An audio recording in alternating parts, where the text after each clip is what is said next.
लेने में अच्छी को लगने वही बात आ गई। लग रही है कोई 2 करोड़ की दहेज दे रहा हो, कोई 10 लाख की दे रहा हो, कोई 15 की दे रहा हो, कोई गंगा जी जा रहा हो, कोई कथा करवा रहा हो, कोई भागवत करवा रहा हो, कोई कसम करवा रहा हो, कोई कसम करवा रहा हो, वैसे जा रहा हो। एक खेत की डोर यदि मजबूत कर दी जाए, आप आपके खेत की डोर ने मजबूत कर ले तो बरसात के पानी से उनकी पूर्ति हो जाएगी।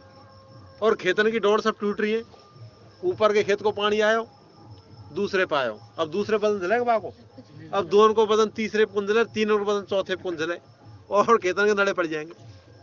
तो बात वही हो रही है, एक आदमी ने पता नहीं किस तरीके से पैसा कमाया, नहीं पैसा कमाने का भी तो फर्क होता है। आज हमारे ऐसी चल रही बात कि लोगों के पास यार कितना पैसा है, सोप के रमेश को 2.5 करोड़ रुपए दिए यार भैंसवा के ने 2.5 करोड़ रुपए दिए उसको।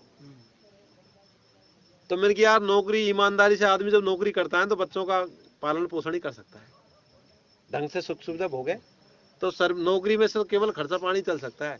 ये नंबर 2 का पैसा है। अब ये नंबर 2 का पैसा कैसा होता है, वो कई बार गुरु नानक जी किसी शहर में पहुंच गए, तो शहर में एक सेठ ने पूरे शहर को धर्म किया था, तो उनको पता लगा गुरुजी आए, तो गुरुजी को आमंत्रण उन्होंने दे दिया, निमंत्रण कि गुरुजी आप भी पधारना। तो गुरुजी अपने कोई दोस्त के पास में रुके थे, तो गुरुजी ने क्या खाना तो वहीं खा लिया, क्यों गुरुजी को खाना तो खाना नहीं था, क्यों तो जानते थे वो आत्मा की बात। तो वो अपनी जेब में 2-1 रोटी रख के ले गए। तो जाके वहां सेठ के वहां पहुंच गए, पत्तल लगा दी गई, तो पत्तलों पर रसोई परोस दी।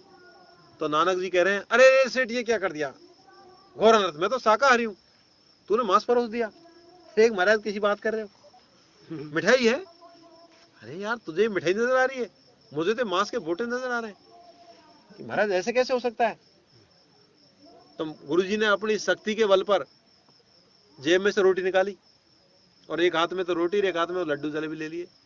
लड्डू जलेबी जब उसने मस्के तो उसमें से खून निकला, और रोटी मस्की तो दूध निकला। तो सारे लोग अचंभित हो गए, किसी ने खाना नहीं खाया। सेठ को बड़ा अचंभा हुआ, ए भाई सेठ ने ना गरीबों की आत्मा चूसी है, गरीबों का शोषण किया है, तो उनका खून ही है। आप यदि शोषण करके किसी के पैसे पैसा ऐंठते हो तो पैसा में खून में साहब कोई फर्क कर रहा है, कर रहे हैं ना। क्यों जो खाइए कि बहुत से लोग दूध बेचते हैं, एक ने तो दूध बच्चा को पिला दियो, डेली को 2-2 किलो दूध पिलाया पेवर, बच्चा पहलवान हो गया। एक ने उसको बेच दिया, उसके पैसे आ गए, उसके पैसे जोड़ जोड़ के शादी में जब वो मिठाई बनाई ने तो वो खून, एक के तो खून बन गो और एक को खून रसोई में आ गो। तो नहीं सेठ ये गरीबों का खून है, ये रसोई नहीं है। तो सेठ जी को एकदम साफ ज्ञान हो गया। ऐसा कहते हैं सेठ जी ने अपनी पूरी संपत्ति निकाल गुरु जी को पावन पड़ दी कि महाराज आज के बाद में मैं ये काम नहीं करूंगा, इस संपत्ति का आप कुछ भी करो। तो लेकिन अपन नहीं कर रहे ना उस चीज को, बड़े बढ़ने के चक्कर में 1 लाख का 2 लाख कर रहे हैं, 2 का 4 कर रहे हैं, 4 को 8 कर रहे हैं, 8 के 16 कर रहे हैं, बढ़ा रहे हैं। एक छोटी सी बात है कि एक तरफ तो अपन ये कहते हैं सब हमारे भाई हैं, और अपन किसी के जब काम की जरूरत पड़ती है तो पैसा तो देते हैं, पर 2 रुपया 1.5 रुपया सैकड़ा का हिसाब उसमें भाई में लिखवा लेते हैं। अपना मायने तो हिसाब लिखवाई कर देते साहब। हम कहते हैं आप खाना खिलाते हो तो उसको भी लिखा करो। कोई तुम्हारे घर पे ऐसे लोगों से, हकीकत बात है, रोटी खाए तो रोटी का हिसाब लिखा करो, तूने इतनी रोटी खा ली भाई में लग जा, ब्याज से लाऊं बेटा, बस वो तो पैसा नहीं क्या, ये रोटी मतलब ब्याज नहीं लेना चाहिए। मेरा कहने का मतलब ये, आप सेव करो तो ब्याज बिल्कुल नहीं लेना चाहिए। किसी ने यदि आपसे पैसा लिया है तो उसको बिना ब्याज के आप ले सकते हो, कोई दिक्कत नहीं है, लेकिन कम से कम एक आध चीज का तो मतलब पालन करें, कुछ त्याग तो करें, ऐसी मिसाल कायम तो करें। आपकी आत्मा में प्रेम है, अरे प्रेम में तो वो पहले कह दिया ना, पेड़ की ढाल को काट दे तो भी पेड़ उसको छांव करता है। वो यो कौन देखे यार मैं ढाल काटिया मैं कौन करूं, नहीं तो भी वो तो छांव ही करता है। आपकी समझ में आ गई तो, सबके लिए नहीं है लागू, जिसके समझ में आ गई। मालिक की बात माँ है, साहब ही बात माँ तो जो कहिए मिल बैठ खा ले, जैसो है रूखा सूखा मिल बैठ के खाओ। अपन आज सबके सब एक जगह बैठे हुए हैं, तो मैं वही कर रहा हूं, तन से तो बैठ के क्या मन से बैठ सकते हैं क्या, और बड़ा आनंद है। हकीकत में हमने देखा है, अकेला आदमी रोटी खा और 3-4 मिलके यार दोस्त बैठ के खाओ, जब बहुत आनंद आता है। आदमी ज्यादा खाए उल्टो, तो वही बात है, आप मिल बैठ के करके तो देखो एक बार, उसमें बड़ा आनंद आता है। यदि वास्तव में आप किसी भूखे व्यक्ति को, जो भूखा मर रहा है, उसको भोजन कराओ आप चाहे मत खाओ, लेकिन उसके खाने में आपको आनंद आएगा। क्यों? उसकी आत्मा में परमात्मा मौजूद है। और परमात्मा की वैसे देख लो आप साहब, परमात्मा की पहचान कैसे होती है? बहुत से लोग क्या है, जैसे रात को अकेले नहीं जाते हैं, और दो हैं जब चल जाए, दूसरों संग में तो आप आराम से चल जाए कहीं पे, और अकेले डर लगे नंदी नाड़े में नहीं जाए, तो इसका मतलब दूसरे में तो भगवान डर को लगे। अब बागु तो बासे को लगे, बागु बास को लगे, खुद में कौन देख रहे? वो तो बाके संग से कौन डर पड़ो, उन्हें खुद में ही है वो चीज तो, लेकिन खुद को दिखाई नहीं देती, अंदर विश्वास हो, दिखे कौन साहब? अपना चेहरा खुद को नहीं दिखता, सामने शीशा होता है जब दिखे।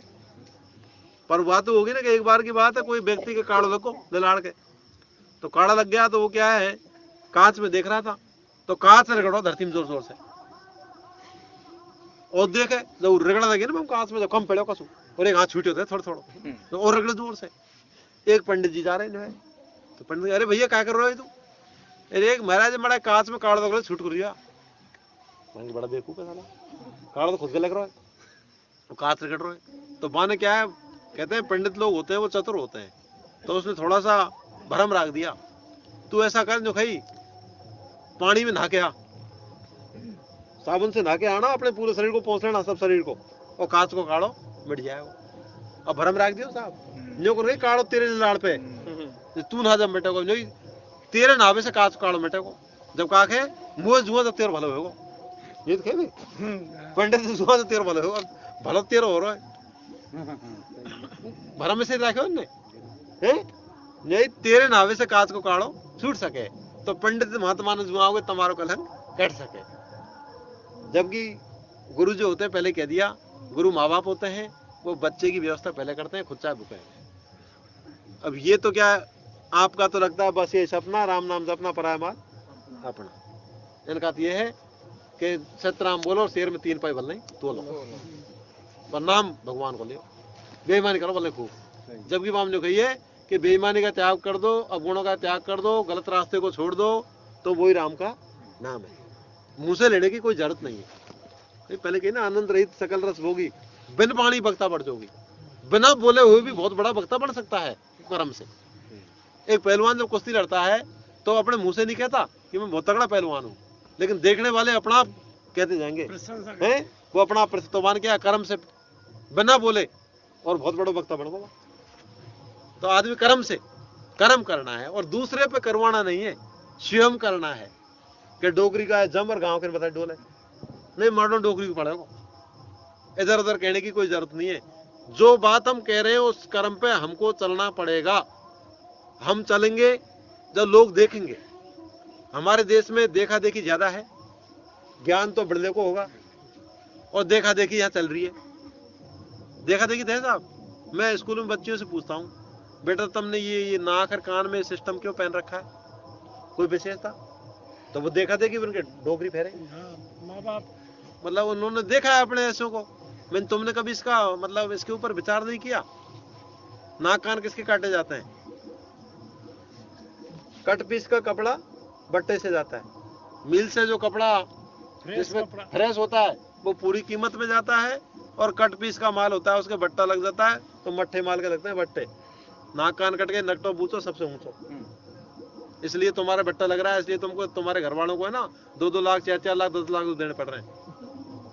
जो कट पीस को माल कौन ले गया भाई? कुछ वजह तो बताओ। तो बहुत सी मतलब हमारे संपर्क में आने से शायद में 10, 20, 50 बच्चियों ने तो इसका त्याग कर दिया। तो एक आदमी तो बाप ने ऑब्जेक्शन किया, सर पिताजी लड़े थे, जो ये किसके कहने से खोला है? फिर तो मैंने इसको तेरे बाप के 2 उंगल ठोक दे नाक में, तू फेरन पहले। भाई बाप मना करता है तो पहले बाप को पहना है ना, बच्चियों को क्यों? मतलब बच्ची को जरूरी है क्या? बच्ची को क्या समझ रखा है? आज ये ना औरत पे अपन हर चीज को मनवाना चाहते हैं, स्वयं चाहे नहीं माने। बात वो चलती है कि आदमी तो औरत मन कर पीट दे, कोई दिक्कत नहीं, औरत पीट कर तो और अन्याय कर दिया ना, नहीं खेले साहब क्यों कर दिया साहब? एक ही बात है, फर्क क्या है? जीव एक ही थे तुम भाई, अंतर क्या है? पर हमने ऐसा मान रखा है ना, उसको तो नीच मान रखा है, छोटा मान रखा है, और हम बड़े बड़े हुए। जब हम कहते स्त्री आत्मा पुरुष परमात्मा, आत्मा तो ज्ञान है, परमात्मा प्रेम है। आत्मा ना तो ज्ञान का है? और जिसको ज्ञान है वही प्रेम करेगा, जिसको ज्ञान नहीं है वो प्रेम कहां से करेगा। तो आत्मा और परमात्मा दोनों ही एक ही है, सीता और राम दोनों ही एक ही है। सीता तो शील वृत्ति का नाम है, तो जिस व्यक्ति की शील वृत्ति है वो साक्षात राम ही है। घी को पीपा बाजार से लेके आते हैं, सील सही है तो माल भी सत्य है। तो सील तो कहने सील टूट गई तो ये मार्ग को गारंटी को नकली हो सके, मतलब सत्य नहीं है। सत्य राम है और सील वृत्ति है तो सीता है। तो जिस पुरुष की सील वृत्ति है वो राम ही है।